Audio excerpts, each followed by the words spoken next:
আসসালামু আলাইকুম, কেমন আছেন সবাই? আশা করি সবাই ভালোই আছেন। বাজার থেকে পেঁয়াজের কালি আনা হয়েছে, সেই কালি কাইটে নিতেছি, ভাজি করব। তো কালি কাটতে যেয়ে দেখি রাবার দিয়ে পেঁয়াজের কালির মুঠা বাঁধা।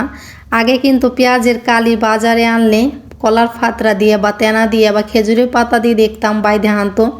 শাকও যদি কেউ বাজারে আনে মুঠা কিন্তু ওইগুলা দিয়ে বাইধে আনতো। এখন কিন্তু বাজারে শাক বলেন কালি বলেন যাই আনুক, ওই মুঠাই কিন্তু রাবার দিয়ে বাঁধা থাকে। দেশ দেখেন কত আধুনিক হয়ে গেছে। আর পেঁয়াজের কালি কাটতেছি, কালির ফুলগুলো ফেলাই দিতেছি। কালি ভাজি করলে কিন্তু মিষ্টি লাগে, আর ফুল দিলে কিন্তু আরও বেশি মিষ্টি লাগে, এই জন্য ফুলগুলো ফেলাই দিলাম।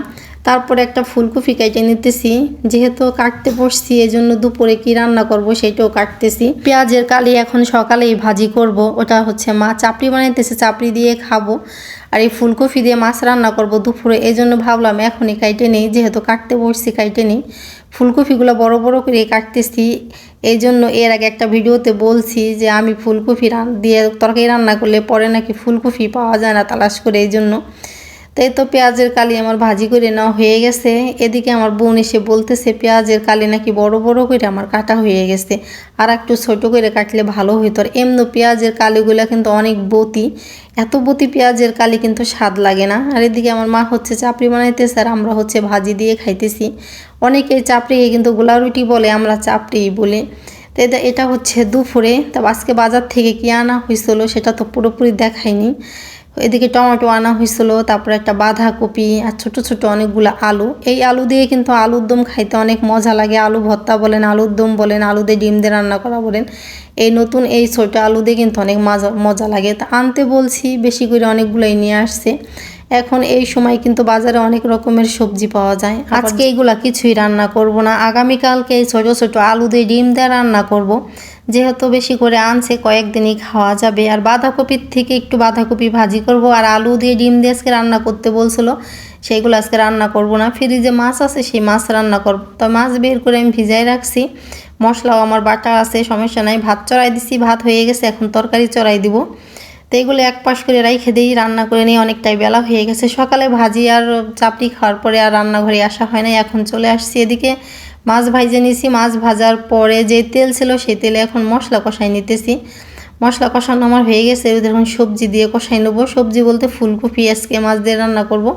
সকালে তো ফুলকপি কাইটে রাখছিলাম, এখন রান্না করতেছি। ফুলকপি দেখেন কত বড় বড় করে দিছি, তারপরে কেন জানি না আমি ফুলকপির তরকারি রান্না করলে ফুলকপিটা আলাম পাওয়া যায় না। আমি হচ্ছে অনেক জাল করে খাই তরকারি, এই জন্য। আর এদিকে বাঁধাকপি একটু ভাজি করে নিতেছি। সকালে যে কালি ভাজি করা আসলে সেই ভাজিও আছে, এখন বাঁধাকপি ভাজি করবো আর ফুলকপি দিয়ে সরপুঁটি মাছ রান্না। আমি বাঁধাকপি কাটতেছি, এক ভাবি এসে বলতেছে তোমার ভাজি কাটা তো বড় বড় হয়ে যাইতেছে।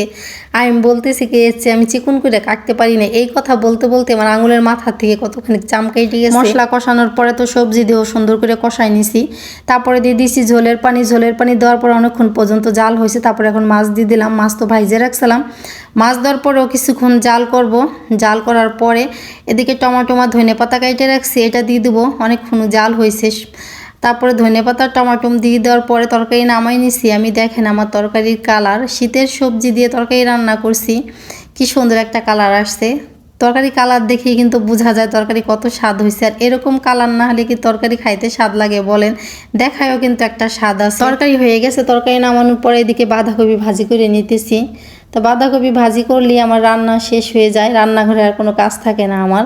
তা বাঁধাকপি ভাজি করার বেশি সময় লাগবে না, কথায় কথায় আমার বাঁধাকপি ভাজি হয়ে গেছে। তারপরে তো রান্নাঘরে তো সমস্ত কাজবাজ সেরে ঘরে চলে আসছি। ঘরে এসে আমি বাঁধাকপি ভাজি দিয়ে মুড়ি খাইতেছি। আমার কিন্তু এই বাঁধাকপি ভাজি দিয়ে মুড়ি খাইতে অনেক মজা লাগে। কার কার কাছে মজা লাগে অবশ্যই কমেন্টে জানাবেন। বাঁধাকপি যেদিনই ভাজি করি না কেন আমার একটু মন চায় মুড়ি দিয়ে খাই। মুড়ি দিয়ে খাইতে আমার অনেক অনেক পছন্দ বাঁধাকপি। আর বাঁধাকপি দিয়ে যদি কোনো মাছের মাথা দিয়ে রান্না করা যায় তাহলে তো আরও মজা লাগে। তো আজকের ভিডিও আর বেশি বড় করব না, এই পর্যন্তই। কেমন হলো আমার ভিডিও অবশ্যই কমেন্টে জানাবেন। ভালো লাগলে লাইক কমেন্ট শেয়ার সাবস্ক্রাইব করতে ভুলবেন না। সবাই ভালো থাকবেন, সুস্থ থাকবেন। আল্লাহ হাফেজ, আসসালামু আলাইকুম।